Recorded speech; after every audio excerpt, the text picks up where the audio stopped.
مولدہم حضرت امام علی بن محمد الہادی النقی علیہ السلام کی ولادت 5 رجب 214 ہجری مدینہ منورہ میں ہوئی۔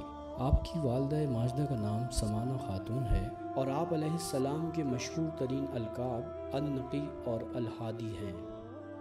امام علی نقی علیہ السلام کی عمر ابھی 6 سال کی تھی کہ ستمگر عباسی ملوکیت نے آپ کے والد گرامی امام محمد تقی علیہ السلام کو شہید کر دیا، اور آپ علیہ السلام نے بھی اپنے والد کی طرح چھوٹی عمر میں امامت کا عہدہ سنبھالا۔ متوکل نے امام علیہ السلام کو سن 243 ہجری میں مدینہ منورہ سے نکلوا کر سامرہ نقل مکانی کرائی۔ اس طرح حضرت کو اپنے آبائی وطن سے دور کیا۔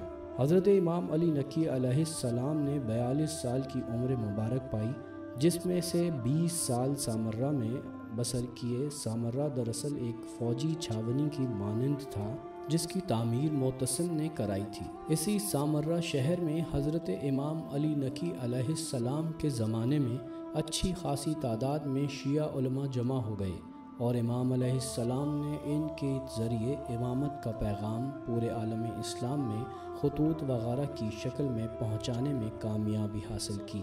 قم، خراسان، رے، مدینہ، یمن اور دیگر دور دراز کے علاقوں اور پوری دنیا میں انہی افراد نے شیعہ مکتبہ فکر کو پھیلایا، اور اس مکتب پر ایمان رکھنے والوں کی تعداد میں روز بروز اضافہ ہوا۔ حضرت امام علی نقی علیہ السلام نے یہ تمام کام ان 6 خلفاء کی شمشیروں کے سائے تلے ان کی مرضی کے برعکس انجام دیے۔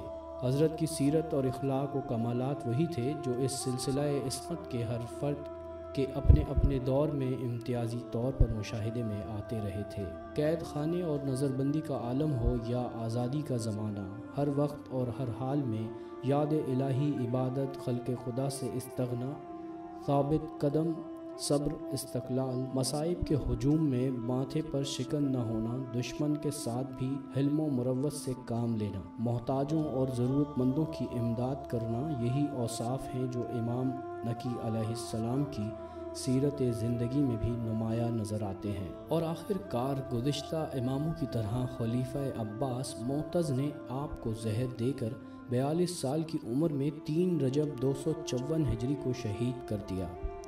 آپ کے فرزند امام حسن عسکری علیہ السلام نے تجہیز و تکفین اور نماز جنازہ کے فرائض انجام دیے۔ اسی مکان میں جس میں آپ علیہ السلام کا قیام تھا، آپ کو دفن کر دیا۔ وہیں آپ کا روضہ بنا ہوا ہے، اور آج بھی عقیدت مند زیارت سے شرف یاب ہوتے ہیں۔